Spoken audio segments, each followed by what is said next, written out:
बात करने आए थे, आदिवासी समाज के बहाने में आप लोग राजनीति करने आए थे। आप ये कहकर गए हैं कि 2024 में बताएंगे। क्या बताएंगे आप? 2019 में आप लोगों ने जो किया उसका परिणाम आज पूरा झारखंड भुगत रहा है। आप 2024 क्या दिखाएंगे झारखंड को? जो 2019 में आप लोगों ने निर्णय लिया और अपने मुखिया को, जो हड़िया सरकार को आपने बैठाया, उसके बाद हाहाकार मच गया है झारखंड में। मैं तो भगवान से, मैं तो अपने इष्ट देवता से हर रोज मनाती हूँ कि कोई ऐसा व्यक्ति को लाओ इस झारखंड में जो योगी जी की तरह इन लोगों का मैंने एक एक को चुन के मैंने जो बुलडोजर की जो एक प्रथा मैंने परंपरा चालू हुई है वो झारखंड में शुरू हो। जोहार, जय हिंद दोस्तों। मैं प्रिया मुंडा एक बार फिर आप सबके सामने लाइव।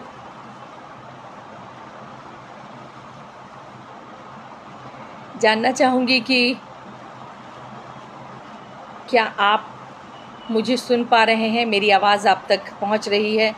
क्योंकि आजकल जुकरबर्ग की भी नज़र हम जैसे सामाजिक कार्यकर्ताओं के प्रोफाइल पर रहती है। नेटवर्क पे भी उन्होंने लगता है कुछ कर रखा है।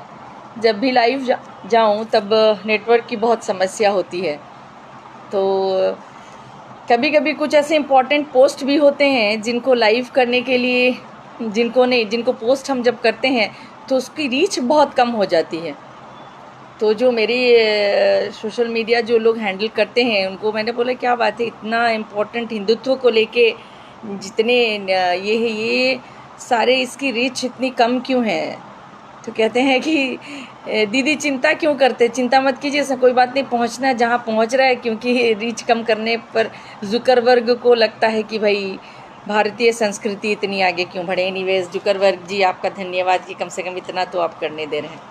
मेरी आवाज़ आप तक पहुंच रही है कि नहीं? अगर आप लोग मुझे सुन पा रहे हैं, मैं ऑडिबल हूँ, तो मैं अपनी लाइव को शुरू करूँगी। ठीक है, मेरे असिस्टेंट ने भी यहाँ बता दिया है कि मैं ऑडिबल हूँ। आप लोगों ने विषय तो देखा होगा। मैं थोड़े शांति से आराम से बात करूँगी। बहुत सारे लोगों को ऐसा लगे कि बहुत बोरिंग हो रहा है तो आप जा सकते हैं। क्योंकि मैं हमेशा से कहती हूँ कि किसी को मैं ये नहीं कहती कि आप पूरी लाइव मेरी देखो। आपको अच्छा लगे तो आप वेलकम है आपका, और अगर आपको अच्छा नहीं लगे तो आप भीड़ कम भी कर दो तो मुझे कोई फ़र्क नहीं। वो जहाँ तक जिन तक पहुँचना होता है वो पहुँच जाता है।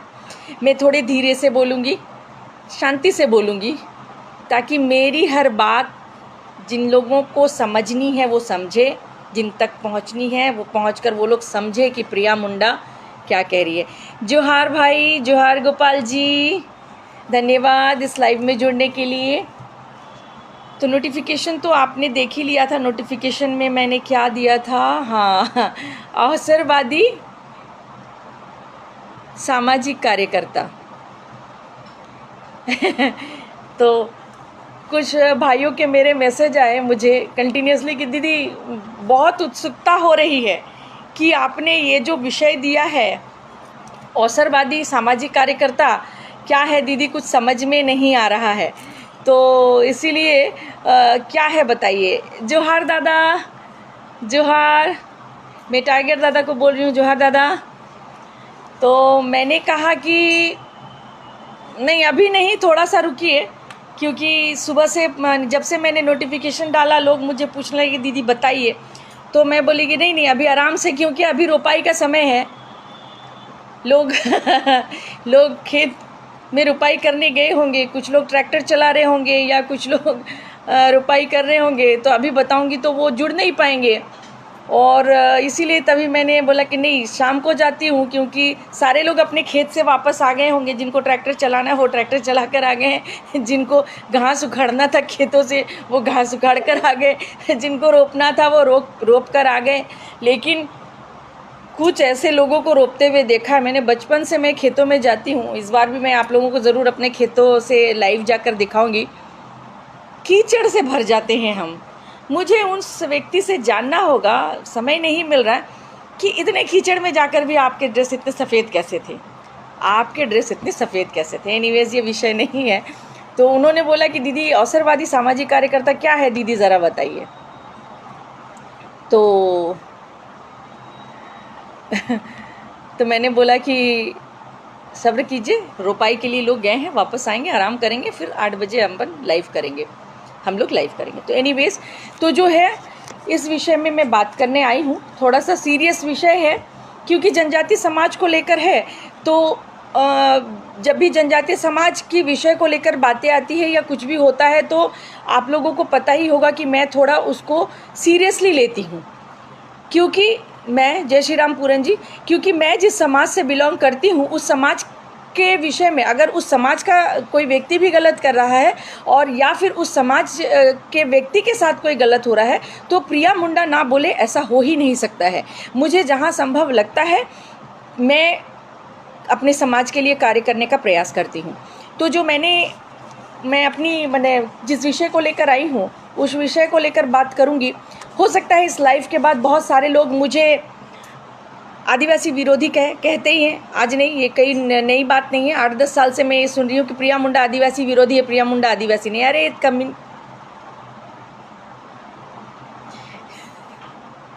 अरे साबित तो करो, साबित करो।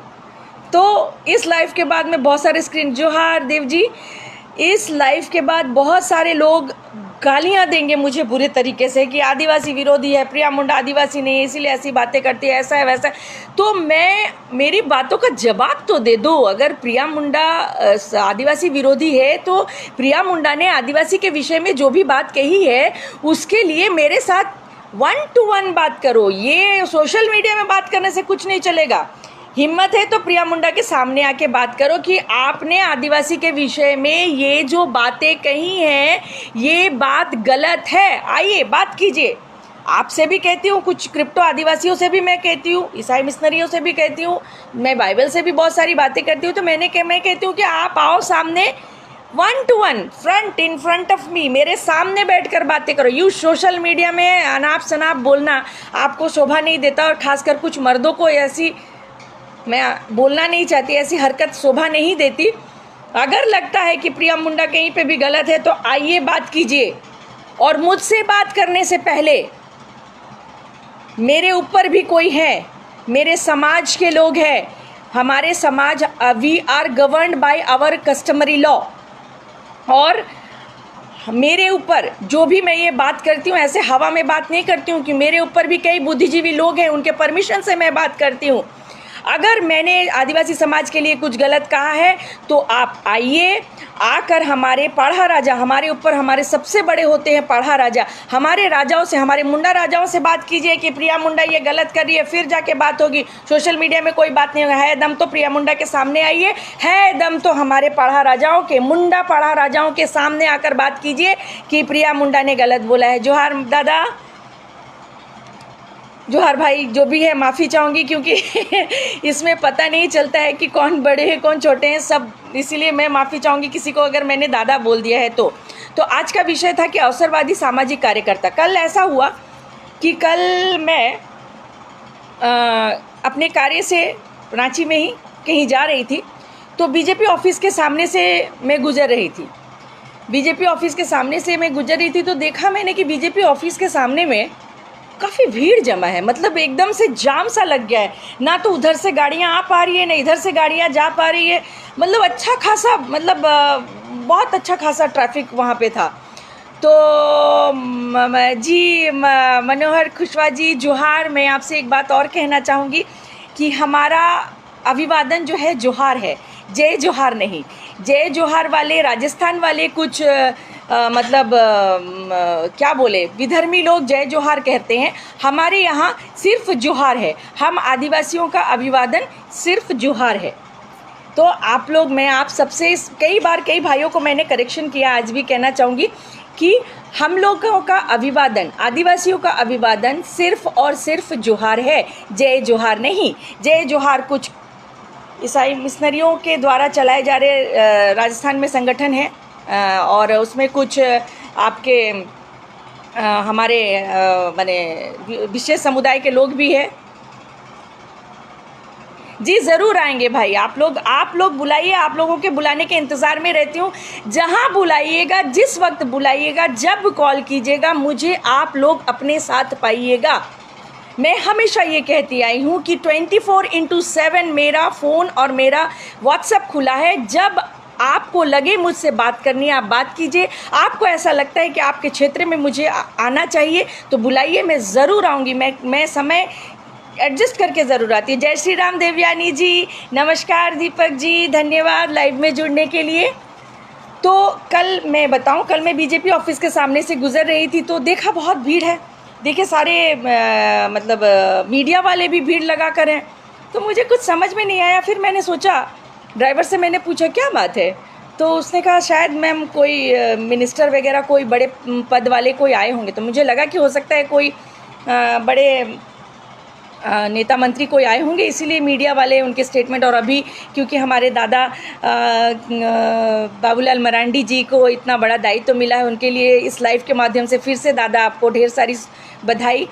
तो मुझे लगा कि शायद इस वजह से भी बहुत सारे लोग उनसे मिलने आए होंगे। तो मैं फिर जी ज़रूर स्वामी जी, ज़रूर, एकदम बांसवाड़ा राजस्थान में मुझे आना ही है। मैं दिसंबर में शायद आऊँ। जी धन्यवाद मनोहर जी। तो मैं फिर अपने कार्य में चली गई। फिर दूसरे दिन मुझे, मतलब आज दिन भर में, कल रात से ही मुझे सोशल मीडिया में और दूसरे जगह मुझे ऐसे देखने को मिल रहा था कि वहाँ पर मीडिया वाले इसीलिए थे क्योंकि वहाँ पर कुछ आपके मतलब कुछ लोग घिराव करने के लिए गए थे, कुछ लोग बीजेपी ऑफिस का घिराव करने गए थे। तो मैंने कहा भाई क्यों बीजेपी ऑफिस का घिराव। फिर मैंने उसको डिटेल्स में जानने का प्रयास किया, मैंने सोशल मीडिया में छाननी शुरू की, देखना शुरू किया। तो मैंने देखा कि हमारे आदिवासी लोग, जब उसके वीडियोस आए तो कुछ आदिवासी कार्यकर्ता, कुछ महिलाएं गला फाड़ फाड़ कर चिल्ला रही थी, गला फाड़ फाड़ कर बोल रही थी कि जो मतलब आदिवासी के हित में बात कर रही थी, आदिवासी के लिए वो लोग चिल्ला रहे थे। तो मैंने पूरे डिटेल्स जानने का प्रयास किया कि भाई आखिर ये लोग बीजेपी ऑफिस का इन लोगों ने घेराव क्यों किया, ऐसा मामला क्या हो गया। तो जब सारी डिटेल्स मैंने देखी और सारा कुछ देखा तो हंसी भी आई, दुख भी हुआ। उन लोगों ने घेराव किया था बीजेपी ऑफिस का इसीलिए क्योंकि अभी आप लोग सारे सोशल मीडिया में देख रहे होंगे कि मध्य प्रदेश में, हमारे मध्य प्रदेश में एक जनजाति व्यक्ति के साथ, हरिओम गुलशन जी, हमारे एक जनजाति व्यक्ति के ऊपर में किसी बीजेपी के विधायक के जो प्रतिनिधि है उन्होंने पेशाब किया। उसको लेकर एकदम माहौल गर्म है, आदिवासी एकदम बहुत गुस्से में है कि हम ये अन्याय नहीं सहेंगे, हम बिल्कुल ये नहीं करेंगे, ऐसा क्यों किया, ऐसा ये है वो है, दिस एंड दैट है, हो रहा था। फिर मैंने ध्यान से उस वीडियो को सुना। उस वीडियो में जितने भी सामाजिक आदिवासी, सबसे बड़ी मुझे आश्चर्य की बात ये लगे कि आदिवासी लोग गए थे वहाँ आदिवासी के ऊपर अत्याचार हो रहा है कहकर विरोध करने, बीजेपी ऑफिस का घेराव करने। लेकिन मैंने कुछ स्क्रीनशॉट लिए हैं जो मैं यहाँ मैसेज बॉक्स में लाइव के बाद ज़रूर डाल दूँगी, जिसमें कुछ ऐसे व्यक्ति दिखे जो हमारे आदिवासी समाज से नहीं हैं और वो लोग हम आदिवासियों के हित के बारे में और हमारे आदिवासियों के बारे में बात कर रहे हैं, जिनकी वजह से हमारी ज़मीनें जा रही हैं, हमारी बेटियां जा रही हैं। वो लोग वहाँ पर आदिवासियों के लिए न्याय मांग रहे हैं और हमारे आदिवासी खड़े होकर तमाशा देख रहे हैं और उनको ऐसा लग रहा है कि हम बहुत बड़ा काम कर रहे हैं, हमने बीजेपी ऑफिस का घेराव कर लिया और हमने जो है इन लोगों को लेकर आई। आपको शर्म आनी चाहिए।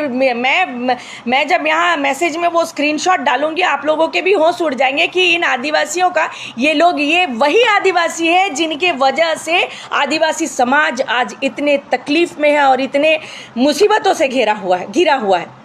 वहाँ पर वो मांग कर रही थी। एक लेडी को मैं चिल्लाते हुए देख रही थी, क्या आप बर्दाश्त करेंगे, आदिवासी के ऊपर में कोई पेशाब करेगा, ये बर्दाश्त करने लायक नहीं है, चिल्ला चिल्ला कर वो बोल रही थी। तो मैं इस लाइव के माध्यम से ये पूछना चाहती हूँ कि ये तो मध्य प्रदेश का मामला है और वहाँ मामा जी ने एक्शन भी ले लिया है और जो करना था उन्होंने कर लिया है, लेकिन आप मध्य प्रदेश के मामले में आप यहाँ जुलूस निकाल रहे, अच्छी बात है, आदिवासी के विषय में बात करना अच्छी बात है। आप आदिवासी है तो आदिवासी के हित में और आदिवासी के साथ हो रहे अन्याय को आवाज़ उठानी चाहिए। लेकिन मेरी उन मैडम से और उनके संगठन के सारे लोगों से ये पूछना है कि आप उतने दूर जाने की क्या आवश्यकता है? आपके झारखंड में इतने सारे मामले हुए आदिवासी बेटियों के साथ में, उस वक्त क्यों आप लोग नज़र नहीं आए? आप लोगों में से कुछ सामाजिक कार्यकर्ताओं का ये कहना है कि हमने इस मामले को कोर्ट तक पहुंचाया। कोर्ट तक पहुंचाना ही आखिरी मतलब फाइनल ये नहीं होता है। कोर्ट तक पहुंचाकर उसको डिसीजन तक लाना, उस व्यक्ति को सजा दिलाना, बस हमने कोर्ट तक पहुंचा दिया, हमारा काम खत्म। उसके बाद कोर्ट जो इच्छा करे उसके पीछे लगे रहना चाहिए, उसके पीछे लाइन अप करना चाहिए। जिस तरह से मैंने 3 साल जो आप लोगों को, बहुत सारे लोगों को, जी हाँ, अदर कास्ट मतलब ऐसे कास्ट के लोग थे मुकेश जी कि वो जाली टोपी में आए थे और वो आदिवासियों के हित की बात कर रहे थे। तो अभी जो झारखंड में रूबी का पहाड़ी को जो टुकड़ों में काट दिया गया, वो किसने काटा? तब आपने नहीं बोला, आप ऐसे जी। अभी क्या ना, मैंने पिछले लाइव में भी बोला था, ऐसे बरसाती मेंढक और सीजनल मेंढक अभी कुदकते हुए बहुत नज़र आएंगे। 2024 आ रहा है ना, तो ऐसे कुदकने फुदकने वाले बहुत मिलेंगे। तो मैं बात करती हूँ, तो उन्होंने वहाँ पे बहुत सारे ऑब्जेक्शनेबल कमेंट्स भी दिए।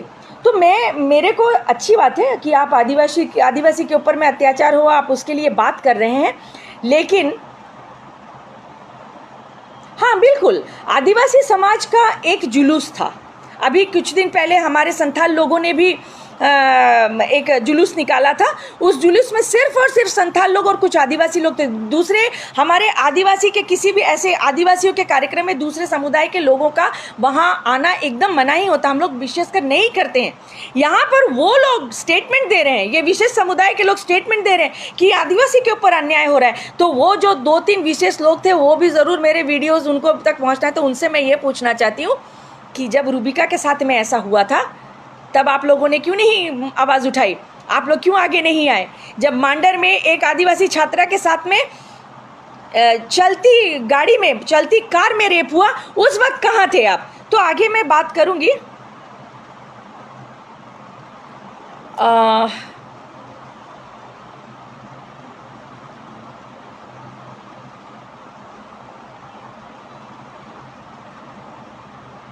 हाँ, यही हो रहा है। तो मैं ये सारी बातों को मैं रख लूँ, तो वहाँ पे इन लोगों ने कुछ स्टेटमेंट्स मीडिया में दिए जो बिल्कुल ही ऑब्जेक्शनेबल स्टेटमेंट्स हैं।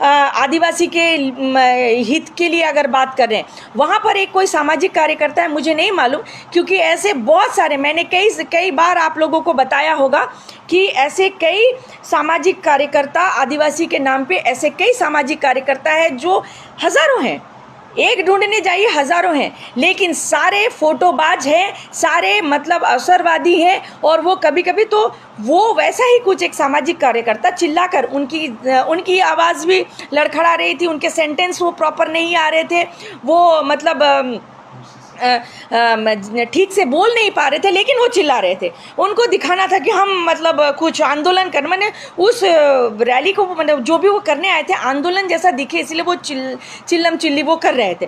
तो वो बोल रहे थे कि आदिवासी के साथ में गलत हुआ, आदिवासी के ऊपर में पेशाब कर दिया और उसके ऊपर में हम ये नहीं सहेंगे, उसको ऐसा करना होगा, दिस है दैट है, वो जवाब दे, ये जवाब दे, दिस दे दैट दे।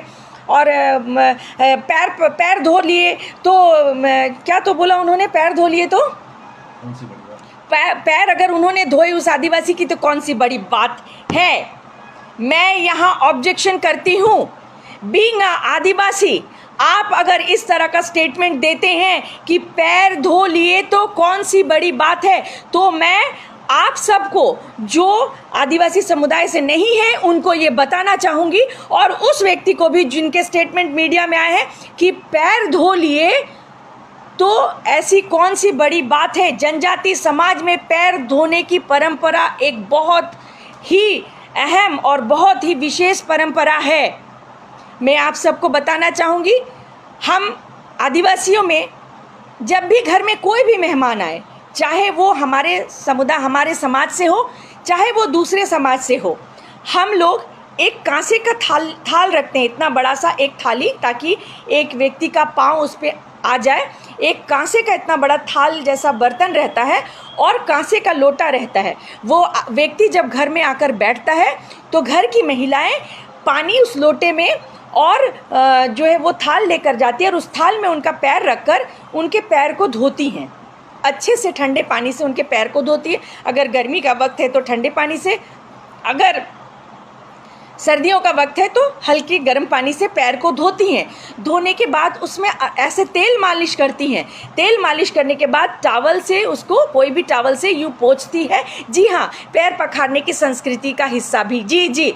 वो फिर उसके टावल से पोंछकर ऐसे झुककर उनको जुहार करती हैं और फिर जाकर बाकी उनको फिर पानी देना या नाश्ता देना या भोजन देना, ये सबसे एक हिस्सा है ये हमारे समाज का।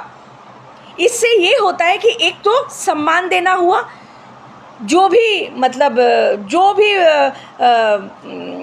क्या बोले मेहमान आया है उनका सम्मान तो हुआ ही, साथ में इसके एक साइंटिफिक रीज़न है जो हमारे बड़े बुजुर्ग कह गए। हमारे दादाजी से हम सुनते थे, हमारे दादाजी को हमने कभी पूछा था बचपन में, क्योंकि मुझे बहुत जिज्ञासा रहती थी अपनी जनजाति समाज के परंपराओं के विषय में, तो मैं हमेशा पूछती रहती थी। तो मैंने अपने दादाजी से पूछा था कि ये पैर क्यों धोते हैं। हमारे तो बाहर में बाल्टी रखा हुआ है, सब कुछ रखा हुआ, आंगन में कुआं है, सब कुछ है, आप वहाँ क्यों नहीं धोते? हम लोग घर में थाली में पैर रखकर क्यों धोते? माफ़ी चाहूँगी गोपाल जी और मनोहर जी, काफ़ी लंबा है, मैं पढ़ नहीं पाऊँगी ताकि मैं अपने विषय को रख पाऊँगी, इसलिए मैं आप लोग जो लिख रहे हैं इसलिए माफ़ी चाहूँगी, मैं रख लूँ, आप लोग वापस इसको लिखेंगे तो मैं बाद में लास्ट में मैं इसको पढ़ लूँगी। अच्छा, अगर आप लोग बोलते हैं तो मैं पढ़ देती हूँ। चलिए, वो निकल गया। आदिवासी समाज ईसाई बन चुके हैं, आदिवासी लोग गुमराह हो रहे हैं, देश के कोने कोने मौजूद हैं, इन लोगों का निशाना। हाँ, ये सब तो है ही। तो जो मैंने पूछा था कि पैर को धोने की परंपरा ये क्या है, पैर को क्यों धोया जाता है, तब मेरे दादाजी ने आज से कई वर्ष पूर्व, मेरे ख्याल से 25-30 साल पहले की बात है, उन्होंने बताया था कि जब कोई मेहमान आता है तो बाहर से आता है तो एक तो पैर में धूल रहती है, धूल जमी होती, गंदगी होती है। दूसरा, वो व्यक्ति थक कर आता है। कई दिन, अभी तो हम लोग गाड़ी में चल के आते चाहे जैसे भी, फिर भी हम लोग आज भी ये रस्म करते हैं। वो थक कर आता है, चल कर आता है, कभी साइकिल से आता है गांव में, क्योंकि हमारे गांव में उस वक्त में साइकिल भी होना बहुत बड़ी बात थी। मैं जिस गांव से हूँ, आप विश्वास नहीं करेंगे, आज भी वहाँ पर बिजली की लाइट से तेज़ हमारी लालटेन जलती है। ऐसे गाँव से मैं हूँ। तो उस गांव में अभी ऐसा है कि उस गांव में लोगों मैंने ऑटो वगैरह जाते हैं। जब मैं छोटी थी तो मुझे याद है कि हम लोग करीबन 10 किलोमीटर के आसपास बस से उतरकर हम लोग चल कर अपने घर तक जाते थे, गांव के घर तक। और हमारा, मैं सिमडेगा से आगे का गांव है, बीच में एक शंख नदी तब पड़ता था। वो शंख नदी के इस पार एक बस खड़ी रहती थी और इस पार एक बस खड़ी रहती थी। और ये बस छोड़कर नाव से मैंने ऐसा था, तभी ब्रिज भी नहीं बना था, तो उस समय साइकिल की सोचिए तो लोग पैदल जाते थे। तो पैर धोने से क्या होता है कि पैर का जो धूल है वो चला गया, मिट्टी मैल जो भी चला गया, और वो तेल मालिश करने से क्या हुआ, वो जो पैर उनका थका हुआ है वो उनको पैर को आराम मिलता है, तो उनको सुकून मिलता है, आराम मिलता है। और साथ ही साथ उस व्यक्ति का, जो मेहमान हमारे घर आया है, उस व्यक्ति का सम्मान भी हो गया कि भाई आपको हमने सम्मानपूर्वक अपने घर में जो है प्रवेश किया, आपका हमने सम्मान किया, सम्मानपूर्वक प्रवेश किया। और आप कह रहे हैं कि पाँव धो लिए तो कौन सी बड़ी बात कर दी, कौन सी बड़ी बात कर दी? ये तो हमारी परंपरा है। आप अगर आदिवासी होकर इस पाँव धोने की परंपरा को बोलेंगे कौन सी बड़ी बात है, फिर तो आप आदिवासी के हित की बात आपको करनी ही नहीं चाहिए। आप आदिवासी के हित की बात कर रहे हैं, आप आदिवासी के बारे में, आप आदिवासी का दर्द आपको एमपी में कहाँ हुआ, झारखंड में इतने सारे मुद्दे हैं, उसमें आप लोग कहीं नहीं है। बस आप लोग बरसाती मेंढक और मौसमी मेंढक के जैसा, कभी कुछ मामला मिला, कोई बड़ा व्यक्ति का नाम आया तो उछल कर सामने आए और आकर थोड़े मीडिया में चिल्लम चिल्ली करके बस अपने चेहरे को चमकाने वाला आप लोग काम करते हैं।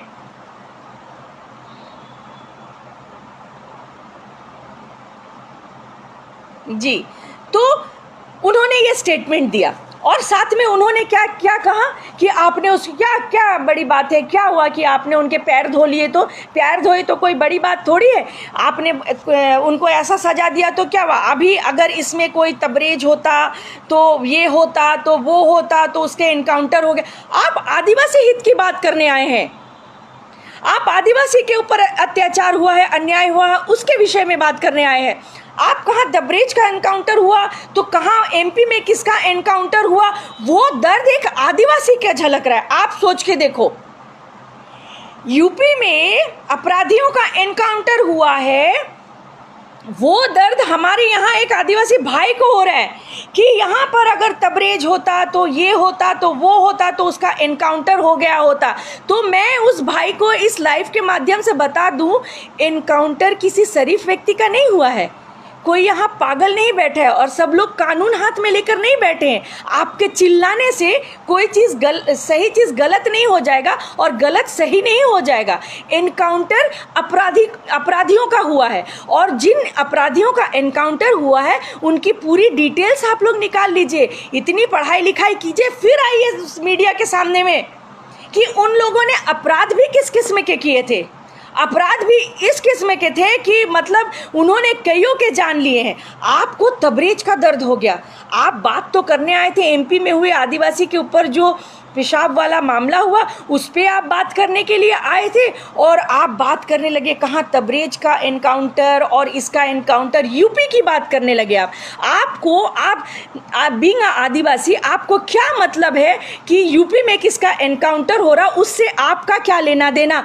क्या तबरेज नाम के किसी भी व्यक्ति या इस विशेष समुदाय का किसी भी व्यक्ति का अगर एनकाउंटर हुआ है तो क्या वो आपके समुदाय से है कि आपको इतना दर्द हुआ।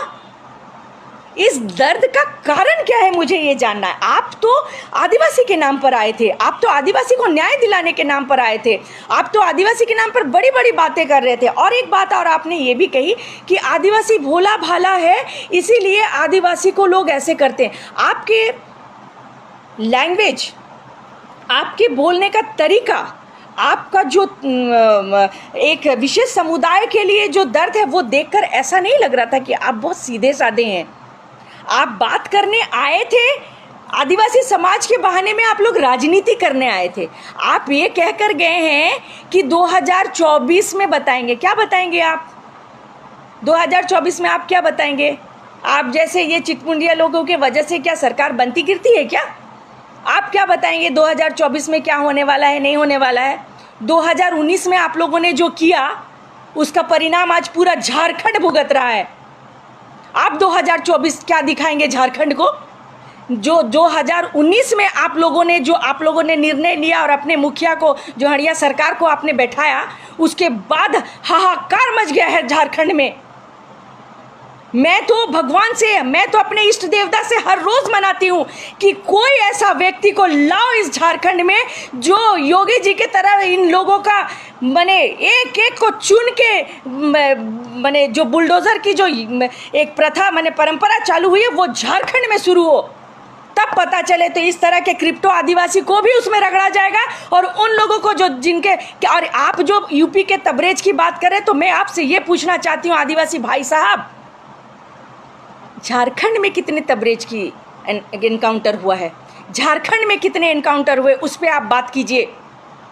आप कहाँ यूपी में एनकाउंटर हो रहा, आप बात करने आए हैं एमपी में जो एक आदिवासी के ऊपर पेशाब का कांड हुआ उसका बात करने आकर आप यहाँ बात करने लगे तबरेज का एनकाउंटर कर दिया। अभी अगर तबरेज होता, अगर ये होता, यहाँ तो कोई विशेष समुदाय की बात ही नहीं हो रही।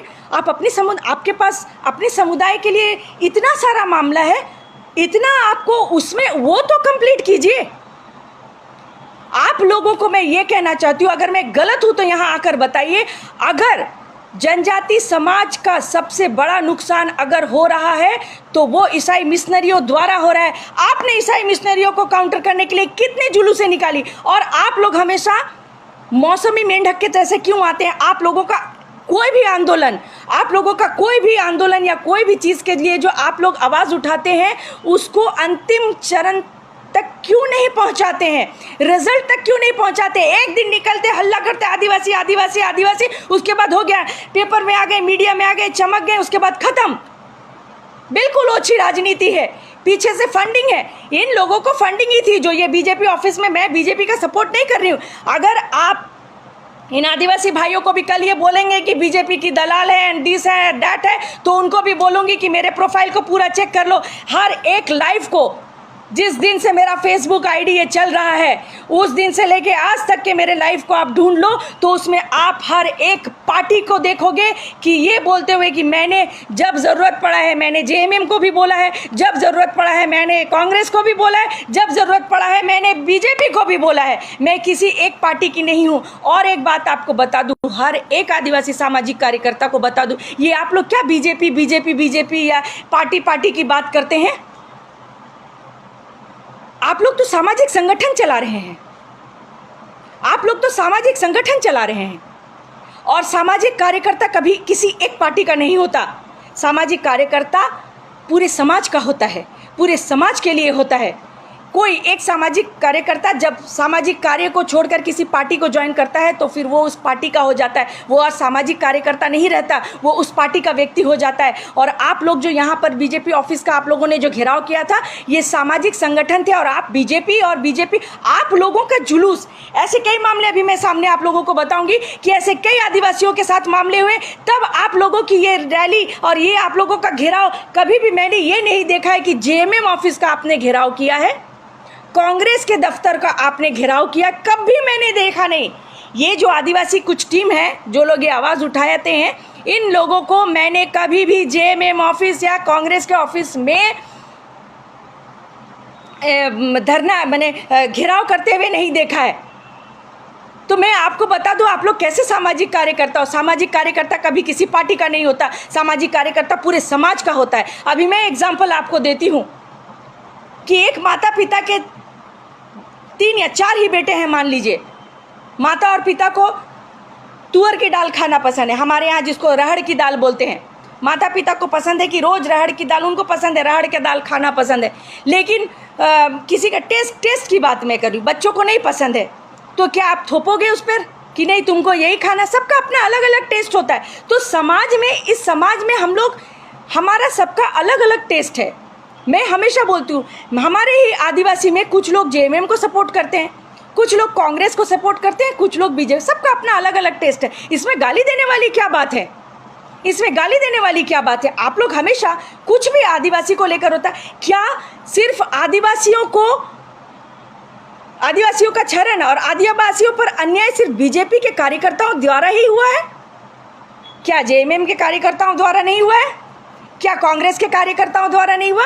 मैंने तो ये जो टीम आई थी कल घेराव करने, उस टीम में कुछ चेहरों को मैं बहुत अच्छे से जानती हूँ। वो लोगों को मैंने कभी भी जेएमएम का ऑफिस या बीजेपी के ऑफिस में घेराव करते हुए नहीं देखा। आप लोगों की रैली कभी उधर जाती ही नहीं है। आप लोग ये सामाजिक कार्य के लिए नहीं आए थे। ये जो आप लोग स्टेटमेंट्स दे रहे थे, ये जो आप लोग हो हल्ला कर रहे थे, ये कभी कोई आदिवासी सामाजिक संगठन का घेराव हो ही नहीं सकता है। क्योंकि आपने खुद ने कहा है कि आदिवासी बहुत सरल सीधा होता है, तो आदिवासी कभी ऐसा चिल्लाएगा नहीं। आप लोग तो पॉलिटिकल पार्टी लोग जैसे करते हैं, ये तो पॉलिटिकल घेराव था, ये कोई सामाजिक घेराव नहीं था, ये एक पॉलिटिकल घेराव था जो आप लोग चिल्ला कर बीजेपी को हमेशा जो गाली दे रहे थे। तो आप लोगों को बता दूं, अच्छा उसमें से कुछ व्यक्तियों ने आज न्यूज़पेपर में स्टेटमेंट दिया है कि बाबूलाल मरांडी जी साबित करें, क्योंकि बाबूलाल मरांडी जी ने एक ये दिया था कि ये वो क्या स्टेटमेंट था उनका, ये जो घेराव था ये सरकार द्वारा प्रायोजित था। सही बोला था उन्होंने, क्योंकि बीजेपी को गाली कौन देगा? बीजेपी को गाली कोई आदिवासी कभी किसी पार्टी को गाली दे ही नहीं सकता। एक सच्चा आदिवासी सामाजिक कार्यकर्ता कोई एक बीजेपी को बोल के नहीं, कोई एक विशेष पार्टी को ही सिर्फ गाली नहीं देगा। वो हमेशा आवाज़ उठाएगा, रैली करेगा, धरना करेगा अपने आदिवासी समुदाय पर हो रहे अत्याचारों पे, ना कि खाली अलर्ट कि कब बीजेपी का कोई कार्यकर्ता कुछ करे और कुछ सामाजिक कार्यकर्ता दौड़ के कि बीजेपी को गाली देना है। तो जब बाबूलाल मरांडी जी ने ये कहा कि क्या सरकार के द्वारा प्रायोजित है ये घेराव, तो आज एक सामाजिक कार्यकर्ता का, हमारे आदिवासी सामाजिक कार्यकर्ता का ये स्टेटमेंट आया कि बाबूलाल मरांडी जी साबित कीजिए कि सरकार द्वारा प्रायोजित था ये घेराव। उन्होंने, किन्होंने बोला वो उनको समझ में आ गया होगा, वो मुझे घेरेंगे, अब मुझे कोई फ़र्क नहीं पड़ता। अगर तुम लोग जैसे कोई फ़र्क मैं करने बैठती ना, तो ये आदिवासी समाज में एक महिला होकर विधर्मियों से भी लड़ रही हूँ, अपने समाज के इस तरह के कुछ सामाजिक कार्यकर्ता क्रिप्टो आदिवासियों से भी लड़ रही हूँ। तो मैं अगर डरपोक होती और घर बैठने वाली होती तो यहाँ तक आती नहीं। हिम्मत है तो मेरे सामने आकर बात करो। तो आपने ये कहा कि बाबूलाल मरांडी जी ये साबित करें कि ये सरकार द्वारा प्रायोजित था, तो मैं माफ़ी चाहूँगी दादा, मैं बाबूलाल मरांडी जी से माफ़ी चाहूँगी। मैं बाबूलाल मरांडी जी के बिहाफ में ये पूछना चाहती हूँ आपसे कि आप ये साबित कीजिए कि ये सरकार द्वारा प्रायोजित नहीं था। बाबूलाल मरांडी जी बात में ये करेंगे, क्योंकि घेराव तो पहले आपने किया था ना, शुरुआत आपने की, ख़त्म हम लोग करेंगे, लेकिन उसका आप साबित तो कीजिए। आपने ये लिखा कि बाबूलाल मरांडी जी ये साबित करें कि ये सरकार द्वारा प्रायोजित था। तो मैं आपसे पूछती हूँ, आप क्या उनसे पूछेंगे? मैं आपसे पूछती हूँ कि आप प्रमाण दो कि ये सरकार द्वारा प्रायोजित नहीं था। तो आप मुझे प्रमाण तो दे नहीं पाओगे, लेकिन मैं आपको प्रमाण देती हूँ कि ये प्रमाण कैसे ये सरकार द्वारा प्रायोजित था, इसके प्रमाण मेरे पास है, जिसको मैं यहाँ पे हर हर महादेव। शुभंकर जी धन्यवाद, आप फॉलो करते हैं, आपके ये भी मैं देखती हूँ, लेकिन क्योंकि आपके पोस्ट बांग्ला में होते हैं मैं पढ़ नहीं पाती हूँ, इसीलिए कुछ समझ नहीं पाती हूँ, बस लाइक डाल देती हूँ, इसके लिए माफ़ी चाहती हूँ। तो आपने बोला कि ये सरकार द्वारा प्रायोजित है, बाबूलाल मरांडी जी साबित करें। तो मैं आपसे पूछती हूँ कि आप ये साबित करें कि ये सरकार द्वारा प्रायोजित नहीं था, लेकिन मैं ये साबित करूँगी कि ये सरकार द्वारा ही प्रायोजित था। क्योंकि ये जो नारे लगाने की BJP hi hi, BJP this that, उसके बाद जिन लोगों को लेकर आप आए थे, क्यों आदिवासी में लोगों की कमी हो गई थी क्या? ये आदिवासी बहुल क्षेत्र है, अगर आप सही है ना तो हज़ारों लोग आपके साथ आ जाएंगे, आपको दूसरे किसी लोग की किसी की ज़रूरत नहीं है। फिर आपका ये जो घेराव था, इसमें आदिवासियों के साथ में कुछ विशेष समुदाय के लोग क्यों थे? इनको देखकर तो लगता है कि ये सरकार द्वारा ही प्रायोजित है। सिर्फ यूं चिल्ला कर बात करने से कुछ नहीं होता है, कुछ नहीं होता है। आप लोगों को शर्म आनी चाहिए। आप लोग खुद को ये साबित करने का प्रयास करते हैं कि आदिवासी सीधा साधा होता है, आदिवासी सरल होता है, इसीलिए आदिवासी को आप लोग जो है कोई भी कुछ भी करता है। इसीलिए ये साबित किया आपने कि आदिवासी माने कितना दिमाग से भी क्या होता है आप जैसे आदिवासी, कि उस समुदाय के लोगों साथ में लेकर उस रैली में आए हैं जिनके द्वारा हमारी बेटियों के साथ में लव जिहाद किया जा रहा है, हमारी बेटियों के साथ लव जिहाद और हमारे ज़मीनों के साथ में लैंड जिहाद किया जा रहा है। आप उनसे न्याय के लिए क्यों?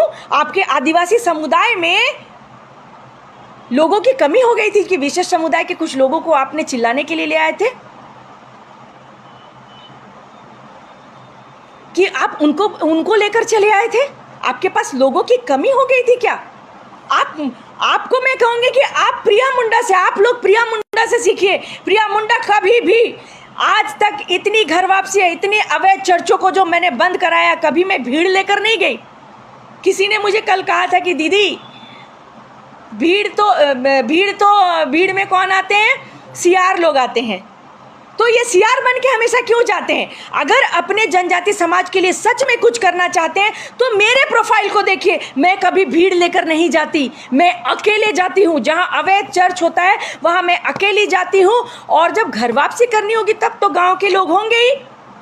मुझे किसी भीड़ की ज़रूरत नहीं है। अगर मैं जनजाति समाज के हर नियम कानून को जानती हूँ और जो गलत कर रहा उनको मैं जवाब दे सकती हूँ, तो मुझे भीड़ की ज़रूरत नहीं है। भीड़ अपने आप आपके साथ आ जाएगी। भीड़ बुलाने की ज़रूरत नहीं है। अपने समाज के लिए सच्चे मन से काम कीजिए, नियम पे बात कीजिए, आदिवासी नियम पे बात कीजिए, तो अपने आप लोग जुड़ते जाएंगे। जिस तरह की मैंने खूंटी से एक अभियान शुरू किया था, आज इंडिया के 8-9 स्टेट्स में मेरे जो अभियान है वो सक्सेसफुली रन कर रहा है। जी धन्यवाद दीपक जी। तो ये बातें आप लोग बिल्कुल मत कीजिए कि ऐसा वैसा दिस दैट, ये सब आप लोग बात करते हैं। आपने बात की कि एक किसी, मैं नाम नहीं लूँगी, कि उनके अधिकारी ने खूंटी में एक लड़की के साथ में ऐसा किया, उनके साथ में कुछ नहीं हुआ। तो मैं आपसे ये कहती हूँ कि खूंटी में जिस भी आदिवासी लड़की के साथ में किसी मंत्री के, किसी अधिकारी ने कुछ किया, तो मैं बोलूँगी ठीक है, आपने क्या किया उसके लिए? बस एक दिन आप लोग टर टर टर टर करेंगे बारिश के मेंढक के जैसे, उसके बाद फिर छुप जाएंगे, सिर्फ चेहरा चमकाने। आप जैसे लोगों के वजह से ही आदिवासी समाज आज इतनी मुसीबत में है।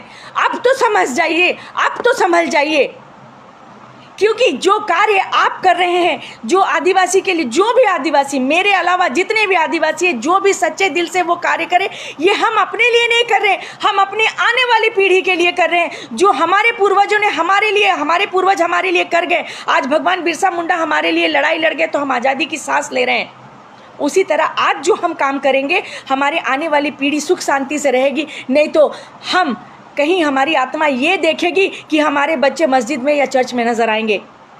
क्या ये आपको मंजूर है? अगर आप इसको एक्सेप्ट करते हैं तो आपकी मर्जी, लेकिन फिर भी बोलूँगी कि आदिवासी के नाम पर राजनीति करना बंद कीजिए। आपको जो एनकाउंटर हुआ यूपी में, उसका दर्द हो गया, आपको वहाँ पर पेशाब कांड हुआ, उसका दर्द हो गया। तो मैं आपको बताऊँ, आपको बहुत सारे,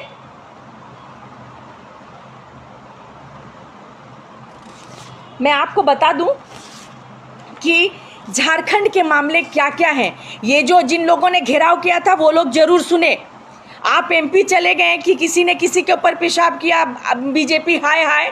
तो मैं आपको बता दूं, संध्या तोपनो, आप लोगों को याद दिला दूं, जो संगठन ने वहाँ पर जो महिलाएं गला फाड़ फाड़ पर चिल्ला रही थी कि आदिवासी पे अत्याचार हुआ, तो क्या आप सहेंगे, सह पाएंगे? तो मैं पूछती हूँ, इन सारे मामलों को इतना सारा मैंने नोट किया है, ये तो कम है, ये मैंने सिर्फ इतना देर में नहीं कर सकती, इसीलिए मैं इसको पूछिए, इसको इसीलिए मैंने 8 या 9 पॉइंट्स ही मैंने, गिव टू मी, 8 या 9 पॉइंट्स ही मैंने इसको ये किया है।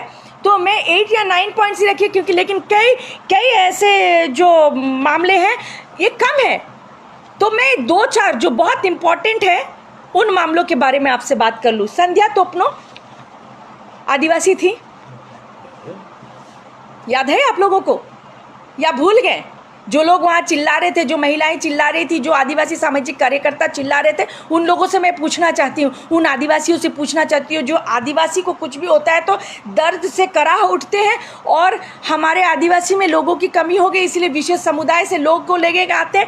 आप खुद साबित करते हैं कि किस पार्टी के द्वारा आप भेजे गए हैं और चोरी और सीना चोरी करते हैं आप लोग आदिवासी। एक और बात बोलना चाहूँगी, मैं आदिवासी के बारे में एक बात बोलना चाहूँगी, और आदिवासी सामाजिक कार्यकर्ता अगर आप लोग कहते हैं तो मैं ये कहना चाहूँगी कि जितने भी बड़े बड़े दायित्व में हमारे आदिवासी नेता मंत्री है, जो भी बैठे हैं, आप लोग अगर वो आपके पसंदीदा पार्टी में बैठे तो बहुत अच्छी बात है, और अगर आपके पसंद के हिसाब से नहीं चल के अगर वो किसी दूसरे पार्टी में चले जाए तो आप चिल्लाने, रोने, पटकने लगते हैं। क्यों?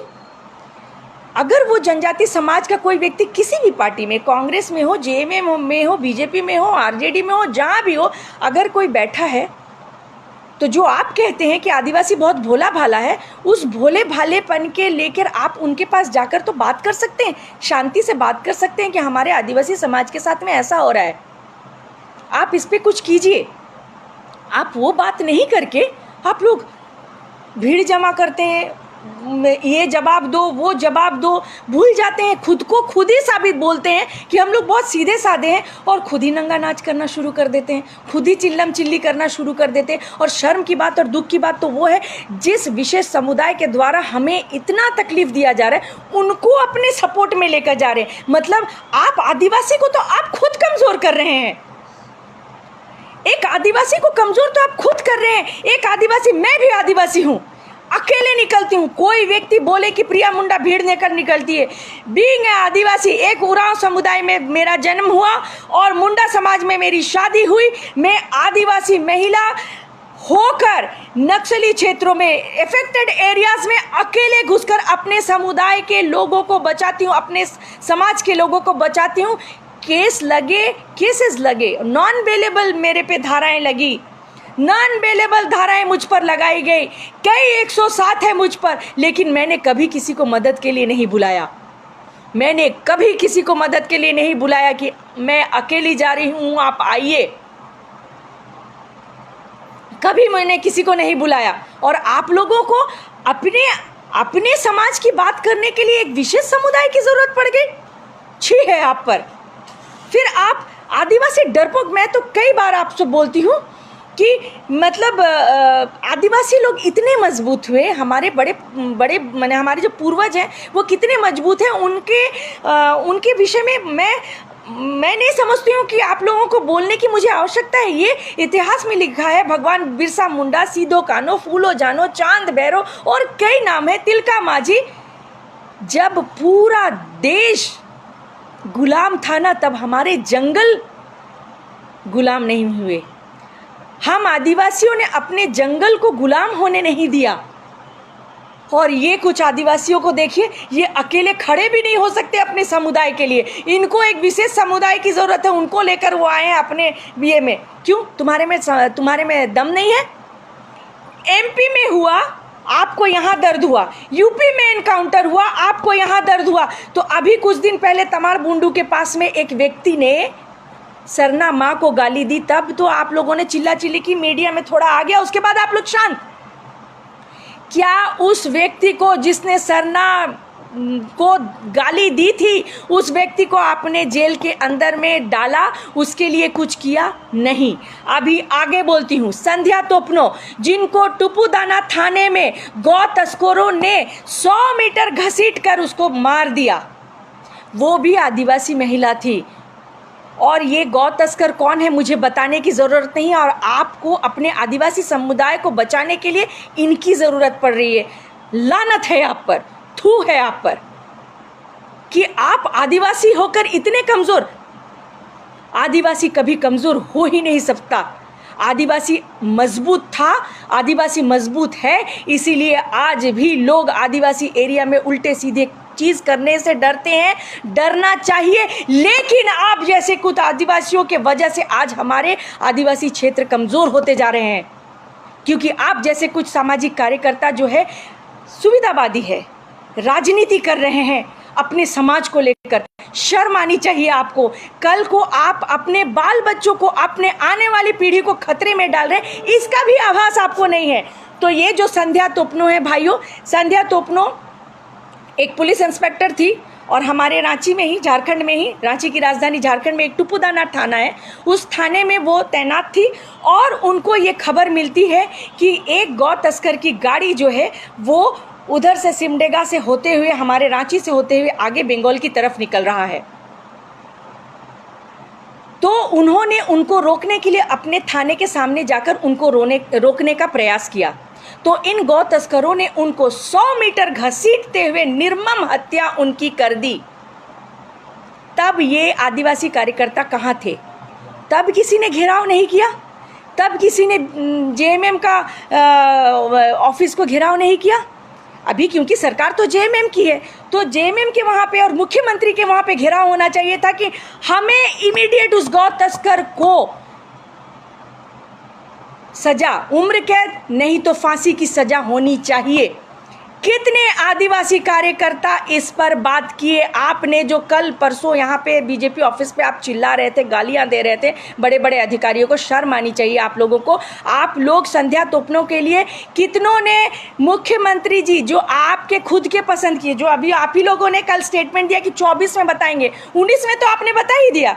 19 में जो आपने हमें बताया, उसका ये परिणाम है जो मैं अभी आपको पढ़कर सुनाऊंगी। संध्या तोपनो, जिसको गौ तस्करों ने घसीट कर मार दिया। रूपा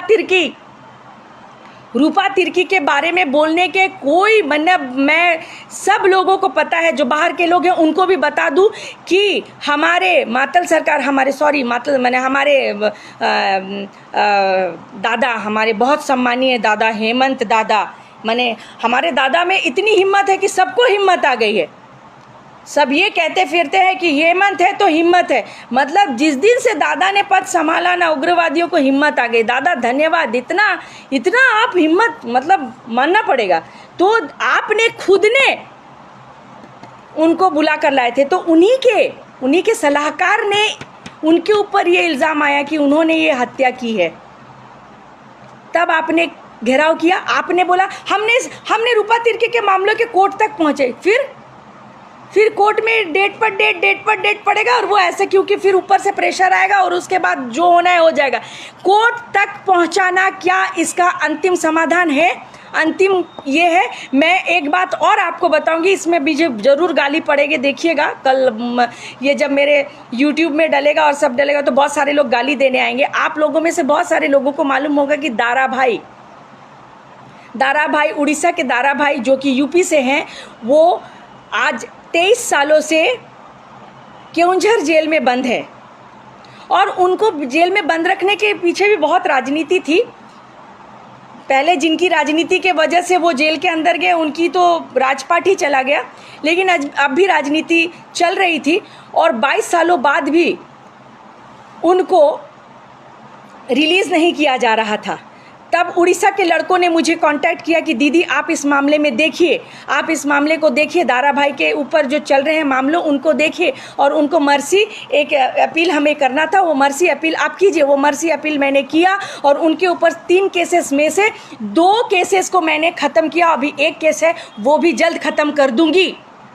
ये होता है रिजल्ट। सिर्फ कोर्ट तक पहुंचा देना कि ठीक है मैं देख लूँगी, उसके बाद देख लूँगी। तो आप लोगों में से किसी ने स्टेटमेंट दिया है कि रूपा तिर्की के मामले को हमने कोर्ट तक पहुंचाया। कोर्ट तक पहुंचाना ही अंतिम ये नहीं है। कोर्ट तक पहुंचाकर उसको अपडेट्स लेना, उसके पीछे पड़े रहना कि उसको क्यों गिरफ्तारी नहीं हुई, उसकी उम्र कैद की सज़ा क्यों नहीं हुई। और तो और भाइयों, मैं आपको ये बता दूँ कि रूपा तिर्की भी आदिवासी ही थी, उरांव समुदाय से थी, और उसको तो चरित्र पर भी सवाल उठाए गए, उसके चरित्र पर भी सवाल उठाए गए। तब आप लोग जैसे सामाजिक कार्यकर्ता कहाँ गए?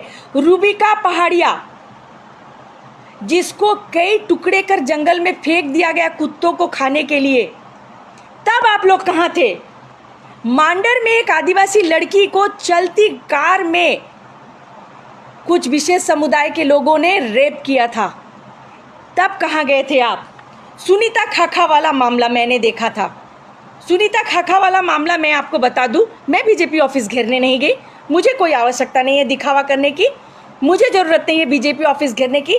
सुनीता खाखा हमारे आदिवासी समुदाय की एक लड़की है जो बीजेपी के एक बेटी बचाओ बेटी पढ़ाओ अभियान की एक प्रमुख है। सीमा पात्रा जी हैं जो एक IAS की मैडम, IAS की पत्नी भी हैं। उन्होंने अपने घर काम के लिए उनको लेकर गए थे, जोहार हमीद भाई, और उन्होंने उनको इतना टॉर्चर किया। ये मामला भी कल वो लोग चिल्ला रहे थे कि मैंने ये सुनीता खाखा वाला मामला मैं बात करती हूँ कि उन्होंने जो वो बेटी बचाओ बेटी पढ़ाओ की जो सीमा पात्रा जी हैं, उन्होंने मार कर अपाहिज कर दिया और वो उठ नहीं सकती थी। तो उनके वहीं जहाँ वो बैठती थी वहीं उनका पेशाब हो जाता था, तो उनको उनके जीभ से उनके पेशाब को चटवा कर साफ़ किया गया था। मैं उस वक्त शुरू से लेकर अंतिम तक, जब तक कि उनका पूरा इलाज कंप्लीट नहीं हो गया और सीमा पात्रा जी अरेस्ट नहीं हो गई, तब तक मैं सुनीता खाखा जी के साथ में हर रोज़ रिम्स हॉस्पिटल में खड़ी रही। उनकी सुरक्षा के लिए अर्जुन मुंडा जी से बात की, अर्जुन मुंडा जी उनसे मिलने के लिए गए और जाकर उनके लिए अलग से व्यवस्था की ताकि उनके सुरक्षा में कोई कमी ना आए और उनको कोई खतरा ना हो। वो होता है अपने समुदाय। मैं भीड़ लेकर नहीं गई थी, नहीं भाई। ये रूपा तिर्की, संध्या तोपनो, इन किसी के विषय में ये आदिवासी लोग नहीं बोलेंगे। ये आदिवासी, मैंने बोला ना भाई, ये सुविधा, ये अवसरवादी आदिवासी है। और अभी 2024 आ रहा है तो एक पार्टी द्वारा इनको फंडिंग की जा रही। मैं स्ट्रेट बोलती हूँ, मुझे किसी का भय नहीं है। ये एक पार्टी के द्वारा फंडिंग किया हुआ, नहीं तो एक आदिवासी सामाजिक कार्यकर्ता को किसी पार्टी से क्या लेना देना। एक आदिवासी सामाजिक कार्यकर्ता को सिर्फ और सिर्फ अपने समाज से लेना देना होना चाहिए, ना कि किसी पार्टी विशेष से लेना देना होना चाहिए।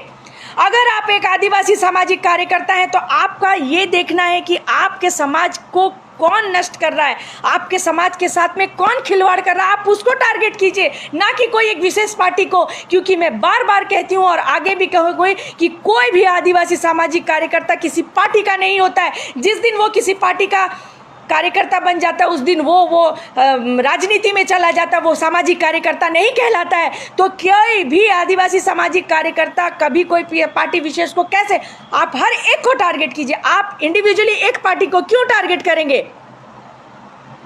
हाँ, राजनीति करेंगे अभी भाई, कल आप देखिएगा ना इन लोगों की गाली गलौज शुरू हो जाएगी। प्रिया मुंडा आदिवासी विरोधी है, प्रिया मुंडा आदिवासी नहीं है इसीलिए बात करती। तो मैंने इस बार ऑन लाइव बोल दिया है कि अगर प्रिया मुंडा आदिवासी विरोधी है तो तुम आओ हमारे मुंडा क्षेत्र में, मुंडा की राजधानी खूंटी में आओ।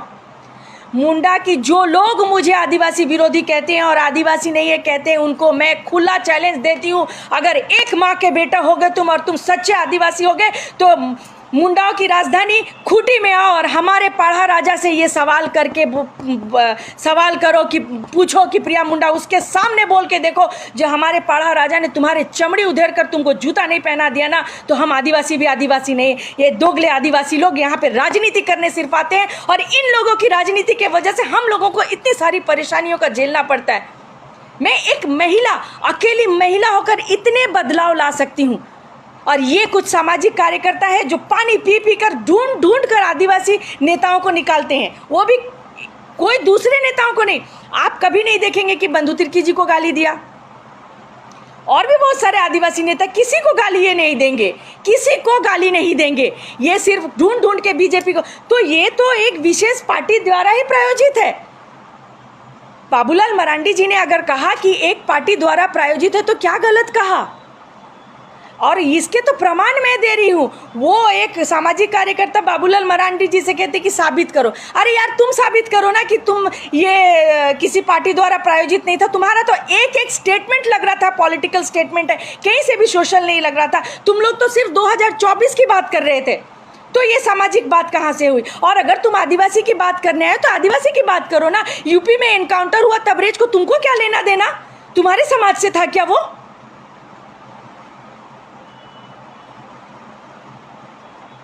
हाँ, वो तो करेंगे ही ना दुबे जी, वो तो करेंगे ही, क्योंकि उनके समुदाय के मतलब क्या बोलूँ, मतलब इन लोगों को, इन्हीं लोगों की आज ये कर रही हूँ। थैंक यू भैया। तो ये मेरा ये कहना है, बार बार से जोर आवाज़ से ये कहती हूँ, जिसको बात करनी है मुंडा की राजधानी खूंटी में आओ और मेरे सामने मेरी बात करो, मेरे पाढ़ा राजाओं के सामने मेरे विषय में बात करो और मेरे से बात करो। है तुम में दम तो ऐसे सोशल मीडिया में बात मत करो। तुम लोगों ने क्या किया आदिवासी समाज के लिए, क्या किया? आदिवासी का इतना धर्मांतरण हो रहा है, लव जिहाद हो रहा है, लैंड जिहाद हो रहा है। तुमने खूंटी का वो मामला बोला कि खूंटी के एक मंत्री के अधिकारी ने खूंटी के एक आदिवासी लड़की के साथ में ऐसा किया वैसा किया उसका, तो थोड़ा सा आगे और बढ़ जाओ ना, 10 किलोमीटर मुड़ू में आदिवासी लड़की को शादी करके एक विशेष समुदाय का व्यक्ति, उसको मैं आपसे एक बात पूछना, जी सतीश जी जोहार, ये पुरुष प्रधान समाज है। एक लड़की जब शादी करके अपने पति के घर जाती है तो उसके नाम के आगे में उसके पति का नाम जुड़ता है। मैं एग्जाम्पल के लिए बोलूं कि मैं शादी से पहले प्रिया तिग्गा थी, उरांव समाज से थी। प्रिया उरांव भी लिखती थी, प्रिया तिग्गा भी लिखती थी। मेरी शादी एक मुंडा परिवार में हो गई, तो मैं क्या अभी भी प्रिया तिग्गा लिखूंगी? आप लोग बताइए, क्या मैं प्रिया तिग्गा लिखूंगी? नहीं, मेरा नाम चेंज हो गया, मेरा प्रिया मैंने नाम रहेगा, सरनेम चेंज हो गया, मैं प्रिया मुंडा बोल के जानी जाती हूँ, मैं अपने पति के टाइटल से जानी जाती हूँ। तो मेरा ये पूछना है, जब किसी आदिवासी लड़की ने एक मुस्लिम समुदाय से शादी किया, किसी अंसारी या खान या जिससे भी शादी की, तो क्या मान लीजिए कि किसी सुशीला पूर्ति ने एक सलीम अंसारी से शादी की, तो क्या सुशीला पूर्ति रहेगी या सुशीला अंसारी बन जाएगी? सुशीला अंसारी ना बनेगी। लेकिन यहाँ पर ऐसा नहीं हुआ है। यहाँ पर उन्होंने मुस्लिम से शादी तो की, उस मुस्लिम ने शादी तो कर ली, लेकिन उसका नाम नहीं चेंज किया। क्यों? क्योंकि मुड़हू में आदिवासी को ही मुखिया का टिकट मिलेगा या किसी को भी, तो उसके लिए उन्होंने नाम नहीं, तब आप कहाँ थे? ये लैंड जिहाद के लिए और ये सारे चीज़ों को ऑक्युपाई करने के लिए इस तरह से 3-4 शादियों में से एक शादी आदिवासी के साथ की जाती। इसमें आदिवासी ऐसे सुविधावादी नेता नहीं बोलते ये बरसाती मेंढक है और ये इलेक्शन वाले मेंढक है। बरसाती नहीं, ये लोग 4-5 साल में एक बार अभी हल्ला करते नजर आएंगे। अरे यार, आप साबित करो ना कि आप मतलब किसी पार्टी द्वारा नहीं भेजे गए थे, आपकी पूरी फंडिंग थी, क्योंकि आपके साथ उनके ही कुछ लोग थे जिनको। अच्छा, और आगे मैं आपको बताती हूँ सुनीता खाका का। और सबसे बड़ी बात, अभी आप लोगों ने सबने सोशल मीडिया के जरिए सुना होगा, पूजा सिंघल जी का मामला आया है, मनरेगा घोटाले में आया है। उनका एक बहुत बड़ा मतलब हॉस्पिटल हुआ करता था रांची में, पल्स हॉस्पिटल करके, बहुत बड़ा 5 स्टार हॉस्पिटल।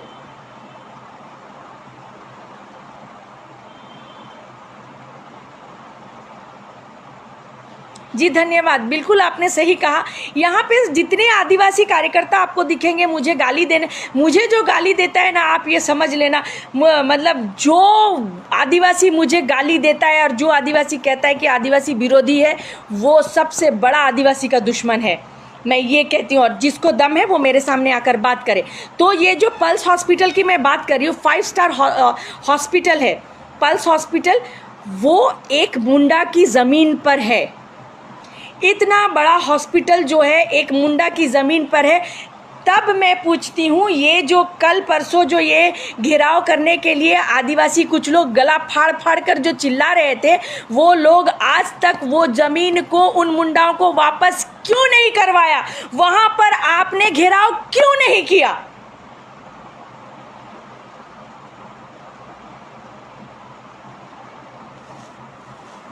जी धन्यवाद भाई।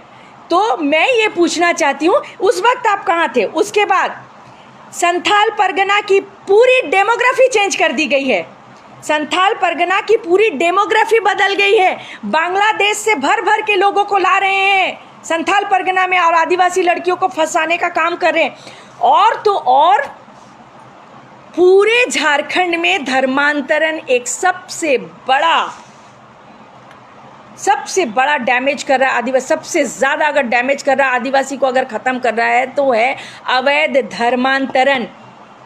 ये जितने भी लोगों ने घेराव किया उनसे मैं ये पूछना चाहती हूँ कि मैंने बहुत चिल्लम चिल्ली करते हुए अक्सर आप लोगों के आते हैं, आप लोग कुछ लोगों को लेकर मीटिंग करते हैं और बड़ी बड़ी अपनी धर्म संस्कृति के बारे में बात करते हैं। तो सबसे बड़े धर्म संस्कृति की तो बात तब आती है कि आपने पैर धोने के मामले को ही बोल दे, पैर धोया तो क्या किया?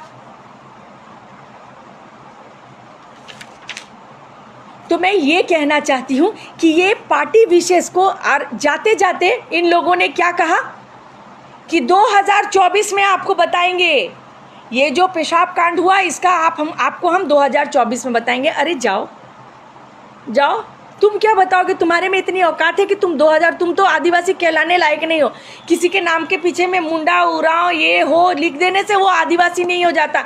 आदिवासी अपने स्वभाव से, आदिवासी अपने हरकत से, आदिवासी अपने फाइटर जो क्या बोलते जुनून, जो फाइट करना, अपने समाज के लिए फाइट करने की जो जुनून, निडर होके खड़े होने की जो वो जिसमें नहीं है, वो आदिवासी है ही नहीं। सोशल मीडिया में निकलने वाले बहुत मिल जाएंगे। आए दिन मैं देखती हूँ कुछ आदिवासी लोग सोशल मीडिया में लिखते रहते हैं कि आदिवासी ऐसा, आदिवासी वैसा। मैं ये कहती हूँ, ये लिखा पढ़ी छोड़ो, अब समय आ गया है कि आदिवासी समाज के लिए खड़े होना। यू पार्टी विशेष, जी धन्यवाद भाई, बहुत बहुत धन्यवाद। आप लोग समझते हैं, लेकिन दुख की बात है कि हमारे आदिवासी लोग ही अभी ये बोलेंगे कि प्रिया मुंडा जो है ना आदिवासी विरोधी है, लेकिन वो सोशल मीडिया तक ही है।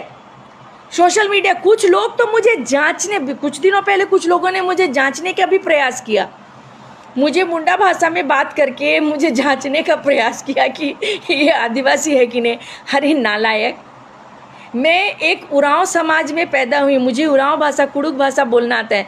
मैं उरांव बघर की बेटी हूँ, मुंडा में शादी हुई है, मुंडा भी आती है। और तुम मुझे जांचोगे और तुम जांचने के लिए मुझे अपने कुछ भी इधर उधर करोगे तो तुम डाल में चल रहे हो ना, तो मैं पत्ते पत्ते में चल रही हूँ।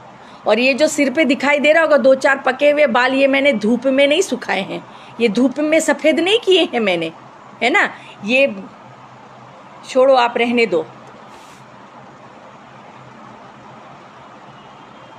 झारखंड माने आदिवासी झारखंड मुक्ति मोर्चा के आदिवासी नेता झारखंड मुक्ति मोर्चा के ही नहीं, कांग्रेस के हो या जिसके भी हो, आदिवासी नेता लोग ये सारे सुविधावादी नेता है। इनके माँ बाप को भी, इनके माँ बाप की भी आत्मा, इनके दादा परदादा की भी आत्मा रोती होगी इनको पैदा करके। इनके दादा परदादा की आत्मा भी रोती होगी पैदा करके इनको, कि मैंने कितना बड़ा अपॉर्चुनिटी मिला है कि आप एक आदिवासी समाज में जन्म लिए हो। हमारा एक गौरवशाली इतिहास रहा है, हम लोग फाइटर रहे हैं, हम लोगों ने कभी अपने ऊपर कोई अत्याचार नहीं सहे, और ये लोग टर टर करके कहीं भी पहुंच जाते, एमपी में हो गया पहुंच गए। तो मेरा ये कहना है कि झारखंड क्या एमपी में, एक तो वो तो जस्ट एक माने चलो बहुत बड़ा अपमान का विषय उसने उन पे पेशाब किया, उन पे एक्शन भी हो गया, लेकिन यहाँ हमारी बच्चियों ने जान गंवाई है। हमारी बच्चियों से शादी करके लैंड जिहाद किया जा रहा है, लव जिहाद में फंसाया जा रहा है, टुकड़ों में काट कर कुत्तों को खिलाया जा रहा है। तभी कोई दिखाई नहीं देंगे, दिखाई देंगे तो वो एक ही दिन जब थोड़ा सा हॉट रहेगा ना, हॉट केक, मतलब अभी गर्म है मामला, चलो चिल्लाओ, कुछ 100-50 आदमियों को इकट्ठा करो, और हमारे यहाँ पे एक है फिराइलाल चौक है, उस चौक में बैनर लगा दो और बैनर लगा के फ़ोटोबाजी कर लो और बस बोल दो कि हमने ये किया, हमने वो किया। किसी का बयान नहीं आएगा। इन लोगों से उम्मीद करना ही बेकार है। इन लोग बोलने ना, ये नाम के आदिवासी है, इनके माँ बाप, इनके पूर्वजों की आत्मा रोती होगी इन लोगों को माने इन लोगों के पैदा होने पर इनके पूर्वजों की आत्मा रोती होगी। मुझे इतना दुख हो रहा है जो मैं इतनी बड़ी बात बोल रही हूँ। आदिवासी लोग, मैं फिर से एक बार जाते जाते मैंने यही बात कही, अंतिम मैं ख़त्म करूंगी, क्योंकि आप लोग भी अभी रोपाई का समय है, थक गए होंगे, पूरे दिन रोपे होंगे और ट्रैक्टर वगैरह दिन भर चलाया होगा आप लोगों ने खेतों में। और देखिएगा कुछ विशेष ट्रेनर लोग भी आए हुए हैं आजकल कि किस तरह से खेत में बिना कीचड़ लगाए काम किया जा सकता है। और तो और मैं बचपन से ये सीखती आई हूँ कि खेतों में धान रोपा जाता है, धान को उखाड़ने की कैसे करते वो मुझे मालूम नहीं, वो मुझे भी सीखना है। मैं आप लोगों का ज़्यादा समय नहीं लूँगी क्योंकि रोपाई का समय है, जल्दी सोना है, फिर जाके कल सुबह खेतों में रोपाई करनी है, इसीलिए ज़्यादा समय नहीं लूँगी। यही बोलूँगी कि कल जो मैंने देखा, जोहार भाई, कल जिन आदिवासी सामाजिक अवसरवादी कार्यकर्ताओं को मैंने बीजेपी ऑफिस घेराव करते हुए और चिल्लाते हुए देखा है, पूरा संथाल परगना में धर्मांतरण के साथ लव जिहाद का खेल चल रहा है, जिसमें दुमका, पाकुड़, साहेबगंज, गोड्डा, वहाँ आदिवासियों के ठेकेदार सब मुंह बंद करके बैठे हैं। मुंह बंद करके नहीं बैठे हैं भाई, उनके मुंह में ठूस दिया गया है, मुंह में ठूस दिया गया है। मुंह के साथ में घर वालों को भी दिखाने के लिए उनके भी वहाँ ठूस दिया गया है। ये लोग दोगले आदिवासी नेता हैं और यही इन लोगों का हाल रहा। और अगर अब भी आदिवासी नहीं जागा ना, तो मैं तो बार बार कहती हूँ कि अगर नहीं हुआ तो अब अगली बार जो हम आदिवासी लोग जिस तरह से, जिस रेट से हम घटते जा रहे हैं ना, हम जो ओरिजिनल आदिवासी कैसे होते थे, वो धर्मांतरित वाले नहीं, ईसाई वाले नहीं, जो ओरिजिनल आदिवासी जो अपनी रूढ़ी परंपरा को मानते हैं, वो आदिवासी म्यूजियम में पाए जाएंगे। और ये मुंह बंद ऐसे नहीं करके रखे हैं, इन्होंने मुंह ऐसे मामूली बंद नहीं किया, इनके मुंह में ठूस दिया गया है, इनके मुंह में ठूस दिया गया है। ये जो जिस गद्दे में सोते हैं उस गद्दे में ठूस दिया गया है, इनके हर अलमारियों में, इनके हर बैंक में ठूस दिया गया है, तब जाके ये मुंह बंद करके। ये दोगले आदिवासी है, ये लोग अपने समाज को लेकर बिजनेस करते हैं, ये लोग अपने रिश्तों को लेकर बिजनेस कर रहे हैं। इनको अगर ये लोग इतने ज़्यादा इनके एडिक्टेड हो गए हैं ना कि ज़रूरत पड़े तो अपने घर वालों को लेकर भी ये राजनीति करे। इनके सामने माँ बहन समाज कुछ नहीं है। आप सोचिए, भगवान बिरसा मुंडा ने क्या अपने लिए किया? 24-25 साल की उम्र में वो खत्म हो गए। खुद ने क्या देखा? और ऐसे आदिवासियों को देखिए, थोड़ा सा पैसा मुंह में ठूस दिए, पैसा ठूस दिया गया, गद्दों में ठूस दिया गया, सब ठूस दिया गया, जाके चुपचाप बैठे हैं। ये लोगों को मौका मिले ना तो ये अपने घर के बहू बेटियों के साथ भी राजनीति करेंगे। ये लोग ऐसे लोग हैं, ये डुप्लीकेट आदिवासी है। ये जितने सारे लोग हैं ना, इनको हिम्मत है तो आओ मेरे सामने बात करो। और मेरे सामने क्यों, मेरे ऊपर मेरे बहुत सारे बुद्धिजीवी लोग हैं, हमारे पाढ़ा राजा है, हमारे राजा लोगों के एक एक राजा के पीछे 40 से 45 गांव होता है। हिम्मत है तो उन राजा के सामने आके प्रिया मुंडा के बारे में बात करो कि प्रिया मुंडा समाज आदिवासी समाज के लिए गलत बोल रही है। हिम्मत है तो उनको आके बोलो, हिम्मत है तो बोलो प्रिया मुंडा के बारे में कोई बात करना है। सोशल मीडिया में ऐसे गाली गलौज तो बहुत सारे करते हैं, और मर्द हो तो मर्द जैसी हरकत करो ना यार। सामाजिक कार्यकर्ता आप लोग, तो ये मैं कह रही हूँ कि ये लोग ये भी कहते हैं कि हम आदिवासी सीधे साधे। किधर से आप लोग सीधे साधे हो? किस तरफ से आप लोग सीधे साधे हो? आपके लक्षण सीधे साधे नहीं बोलते। आपको ये देखना है कि हमारे समाज में, हमारे समाज का क्षरण ना हो। हम अपने समाज को सही करने में किसका साथ ले सकते हैं? वो बीजेपी का भी नेता हो सकता है, वो जेएमएम का भी नेता हो सकता है, वो कांग्रेस का भी नेता हो सकता है, आरजेडी। जो हमारे, मैं जैसे हमेशा ये कहती हूँ कि जो मेरे समाज के लिए खड़ा होगा मैं उसके साथ हूँ। जो मेरे समाज के लिए, चाहे वो मेरा अपना ही क्यों नहीं, मैं उसको त्यागने में मुझे कोई ये नहीं है। तो ये जो लोग यहाँ पर धरना लगाए थे आदिवासी नाम पर, तो सबसे पहले मैं उनको बोलूं कि आप ये पहले डिसाइड तो कर लेते कि आपने जो ये बीजेपी ऑफिस का घेराव किया, ये आपने आदिवासी के लिए किया था, ये आपने तबरेज के लिए किया था, या एनकाउंटर यूपी में जो क्या कहते हैं अपराधियों का एनकाउंटर हुआ उनके लिए आपने ये घेराव किया था। क्योंकि उस घेराव में आप ये बात कर रहे थे कि कोई तबरेज अंसारी होता तो उनका एनकाउंटर हो जाता।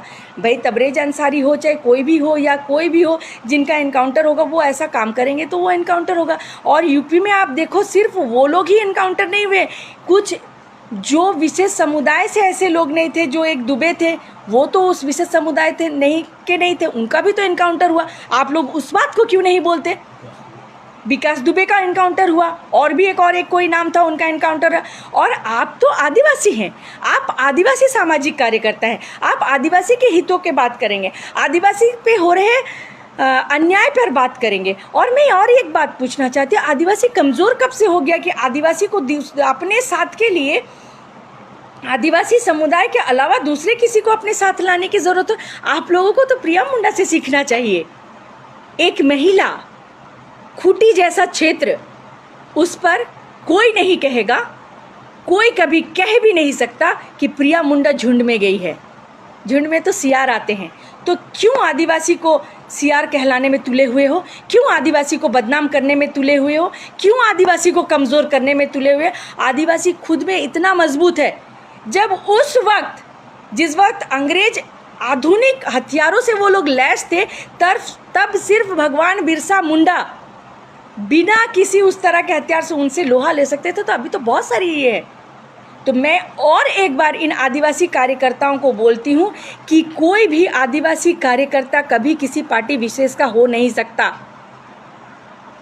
सारे आदिवासी कार्यकर्ता, सारे आदिवासी सामाजिक कार्यकर्ता पूरे समाज के लिए हैं, किसी पार्टी विशेष के लिए नहीं है।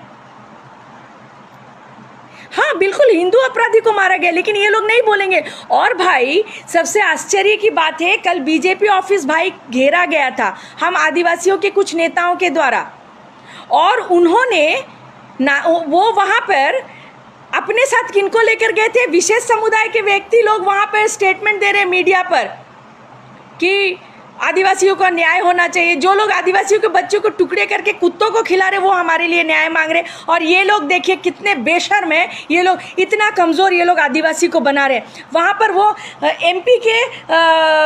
एमपी में जो पेशाब वाला कांड हुआ उसको कम बोल रहे थे, वो ज़्यादा उनको दुख ये लग रहा था। वो एक आदिवासी कोई नेता था, क्या नाम है मालूम भी नहीं, ऐसे चिटपुट नेता बहुत सारे हैं हमारे झारखंड में। वो कह रहे यूपी में उनका एनकाउंटर हो गया, उसमें उनका एनकाउंटर। तुमको यूपी में एनकाउंटर से क्या हुआ? यूपी में क्या आदिवासी का एनकाउंटर हुआ? यूपी में कौन से आदिवासी का एनकाउंटर हुआ आप बताना। यूपी में जितने इनकाउंटर हुए हैं उसमें से कितने आदिवासी अपराधी थे ये बताना, जो आप चिल्ला रहे हैं। आप आदिवासी सामाजिक कार्यकर्ता है, आप आदिवासी के धर्म संस्कृति के विषय में बात करो, उस पे हो रहे अन्याय पे बात करो।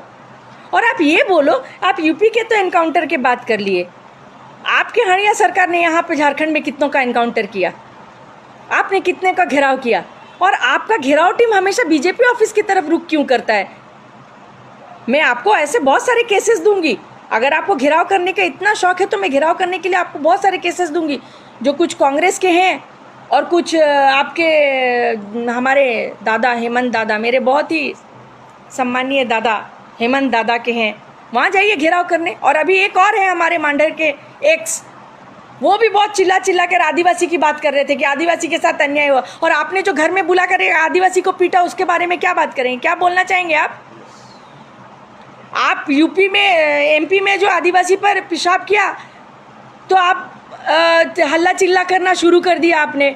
आपसे मैं ये पूछती हूँ कि आपने जो एक आदिवासी लड़के को घर में बुलाकर मारा पीटा, उसका जवाब आप कहाँ देंगे? उसका जवाब दीजिए, क्यों कूटा आपने?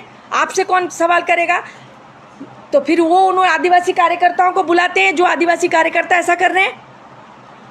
तो मैं इस लाइव को लास्ट ख़त्म करने से पहले ये कहूँगी कि हम सारे आदिवासी सामाजिक कार्यकर्ता, जो सही में आदिवासी सामाजिक कार्यकर्ता हैं, उनके लक्षण क्या हैं? वो कभी किसी पार्टी विशेष को नहीं। मेरे प्रोफाइल को आप चेक कर लीजिए, मुझे गाली देने से पहले मेरी पूरी प्रोफाइल को चेक कर लीजिए। मेरा फेसबुक आईडी है प्रिया मुंडा प्रिया, सर्च कीजिए प्रिया मुंडा प्रिया में आपको सारा कुछ मिल जाएगा। मेरा यूट्यूब चैनल में सारा कुछ मिल जाएगा। हर लाइव को आप अगर चेक करेंगे तो उसमें आप देखेंगे मैंने किसी एक पार्टी विशेष को गाली नहीं दी है। जब जिस पार्टी ने हमारे जनजाति समाज को छेड़ने का प्रयास किया है तब उस पार्टी को मैंने घसीटा है। तो मैं ये कहती हूँ कि कोई भी आदिवासी सामाजिक कार्यकर्ता कभी किसी पार्टी विशेष का नहीं हो सकता, वो पूरे समाज का, पूरे आदिवासी समाज का है। और सबकी अपनी अपनी टेस्ट है, कोई आपके हिसाब से नहीं चलेगा। मैं आपको बोलूँगी आप बीजेपी ज्वाइन करो तो आप करोगे, तो फिर आप क्यों किसी को फोर्स करते हो कि आप जेएमएम को सपोर्ट करो? और आप लोगों ने ये कहा कि 2024 में दिखा देंगे, 2019 में भी तो आपने दिखाया। 2019 में आप लोगों ने जो दिखाया वो आज पूरा झारखंड झेल रहा है। हर तरफ अपराध ही अपराध है, बेरोजगारी ही बेरोजगारी है, जो भ्रष्टाचार तो पूछो ही मत। ये खनन वो खनन, ये वो, ईडी ऑफिस में तो एक दिन भी मैंने इतने मेरे ख्याल से ईडी ऑफिस के अफसर लोगों को छुट्टी लेने का मौका नहीं, मेरे ख्याल से खाने तक का मौका नहीं दिया। जो आपने 19 में जो आपने दिखाया उसका अभी तक हम लोग जो दंश हम झेल रहे हैं, आप क्या 24 में दिखाएंगे? आपकी औकात ही क्या है 24 में दिखाने की? और जो आप ये कहते सामाजिक, ये आपका घेराव तो पूरा पॉलिटिकल घेराव था।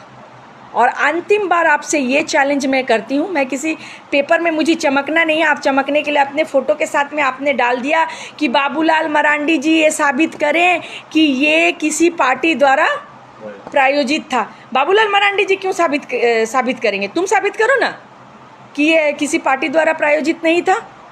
तुम्हारा तो हर एक हरकत दिख रहा था कि एक पार्टी द्वारा प्रायोजित था, क्योंकि जाते जाते तुम इलेक्शन की बात करके गए। मैं कभी भी कहीं भी हमारे जनजाति समाज के साथ में कुछ होता तो वहाँ जाकर इलेक्शन की बात नहीं करती, वहाँ जाकर पार्टी की बात नहीं करती। वहाँ जिस पर जो अन्याय हुआ उस अन्याय का जवाब लेने जाती हूँ। और आप लोगों ने यहाँ आकर क्या किया? यूपी में इनकाउंटर, ऐसा लग रहा था यूपी में किसी आदिवासी का इनकाउंटर हुआ। तो आप लोगों ने जाते जाते ये बोला कि आदिवासी क्या 2024 में बताएंगे। तुम्हारी औकात क्या है 2024 में बताओगी? तुम्हारी औकात तो 2019 में दिख गई। तुम लोगों के इस औकात की वजह से और तुमने जो 2019 में दिखाया उसके लिए कितनी जानें गई हैं, कितनी जानें गई हैं, कितने आदिवासियों ने अपने जान खोए हैं, आदिवासियों को मारा गया, कितने लोगों को क्या किया गया है।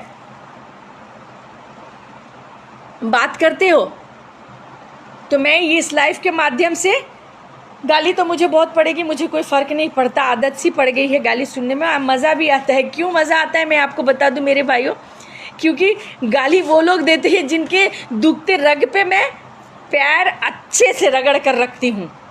और ये जो बरसाती मेंढक के जैसे जो कार्यकर्ता हैं, इनको वार्निंग देती हूँ कि अपने समाज के साथ यूँ खिलवाड़ मत कीजिए। अगर करना है समाज के हित में काम तो बराबर कीजिए। सामाजिक काम को पॉलिटिकल व्यक्तिगत स्वार्थ के लेकर समाज को मत खराब कीजिए। आप लोगों जैसे ही कुछ व्यक्तियों के वजह से आज हमारा आदिवासी समाज, धन्यवाद रमेश जी, हमारे आदिवासी समाज जो है इतनी मुश्किलों में है, क्योंकि मुद्दे पे आप लोग बात करते नहीं हैं। आप लोगों को आदिवासी समाज से कुछ लेना देना नहीं है। बाय फॉल्ट, बाय डिफ़ॉल्ट और बाय क्या आप लोग आदिवासी परिवार में जन्म ले लिए हो, ये हमारे लिए सबसे बड़ी दुख की बात है। आपके पूर्वजों की आत्मा भी रोती होगी, हम लोग भी रो रहे हैं, बाकी लोग भी रो रहे हैं। और इस तरह के आदिवासी नेता, मंत्री और सामाजिक कार्यकर्ता जब तक है तब तक हम आदिवासियों के लिए बहुत मुश्किल समय है। लेकिन हमारे जैसे सामाजिक कार्यकर्ता भी है, प्रिया मुंडा है, प्रिया मुंडा की नज़र ऐसे लोगों पर है। आप लोग मुझे गाली दीजिए, मुझ पर अटैक कीजिए, मुझे कोई फ़र्क नहीं पड़ता। मैं अंतिम सांस तक अपने जनजाति समाज के लिए खड़ी हूँ और खड़ी रहूँगी। मुझे ना किसी का भय है, ना मैं किसी से डरती हूँ। जब हमारे पूर्वजों ने कभी इतने बड़े अंग्रेज़ों से नहीं हमारे पूर्वज डरे, तो मैं क्यों डरूँगी। मेरे भी रगों में उनका ही खून है। मैं आप जैसे दोगलापंती नहीं कर सकती। मैं इस तरह से अपने समाज के साथ खिलवाड़ नहीं कर सकती और ना ही आप लोगों को करने दूंगी। जब भी आप आदिवासी समाज को बिगाड़ने के लिए खड़े होंगे, तब आपको प्रिया मुंडा आपके सामने मिलेगी। कभी सोशल मीडिया के ज़रिए, कभी इस तरह से लाइव के ज़रिए, कभी आमने सामने। और ये कोशिश मैं आप लोगों को वार्निंग ही समझिए। ऐसा मत कीजिए कि कभी हम लोग आमने सामने बात करें, क्योंकि मेरा आमना सामना बहुत ख़तरनाक होता है, जो हर किसी को झेलने के हर किसी के बस की बात नहीं होती उसको झेलने के लिए। आप लोगों से निवेदन है कि हमारा जनजाति समाज बहुत सुंदर है, बहुत गौरवशाली इतिहास रहा है हमारा, इसको ख़राब मत कीजिए। आइए हम लोग सब मिलकर ये सोचें, ये विचार करें कि हमारे जनजाति समाज को कैसे बचाना है, हमारे जनजाति समाज को कैसे मजबूत करना है।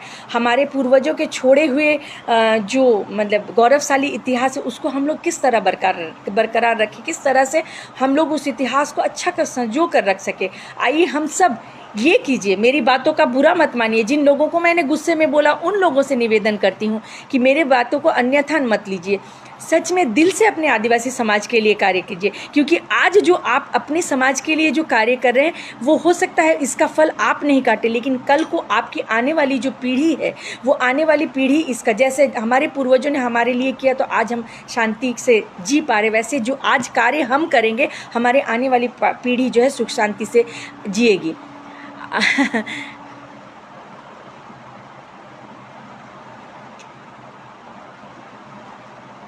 जी हाँ, घेराव करने की ज़रूरत है भाई, लेकिन घेराव करने के लिए घेराव का एक मुद्दा रहता है।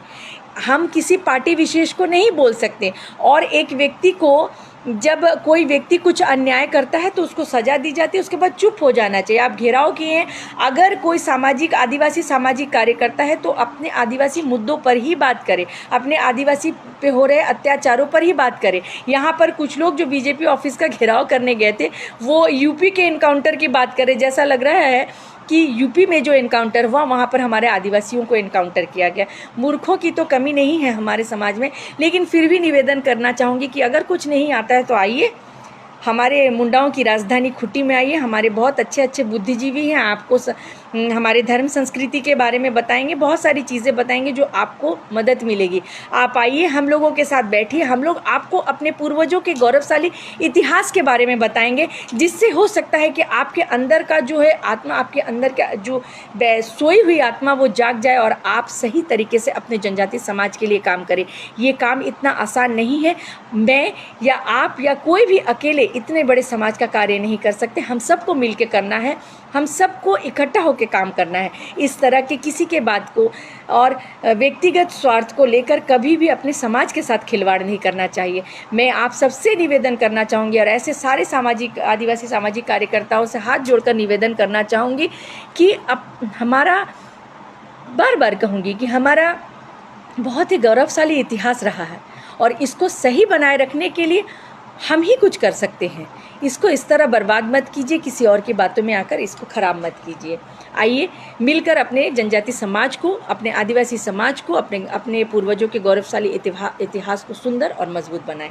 जोहार।